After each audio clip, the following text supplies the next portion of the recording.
এর আগে লাইভে ছিলাম আমি, বারবার ফোন আসছিল বলে কেটে দিয়েছিলাম লাইভটা, বুঝেছো? ওই জন্য আবার এই নতুন করে শুরু করেছি তো, যারা ছিল তারা আর আসছে না, এটাই হচ্ছে ব্যাপার। আর এখন পুজোর সময় না, সবাই একটু ঠাকুর ঠাকুর দেখতে বেরাবে, সবাই কি আর থাকে বলো? আর তাতে আমি তো, আমার তো লাইভ করার কোনো সিস্টেম নেই, যখন তখন লাইভে আসছি। মানে তোমার 8টার সময় আজকে লাইভে আসার কথা ছিল, 7:30 থেকে 8টার সময়। হ্যাঁ, এখনো লোক আসে, লোক আসে, এসেও ছিল।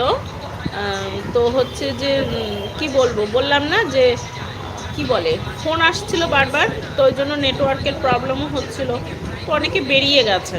তো আবারও আমি সাথে সাথে নতুন করে শুরু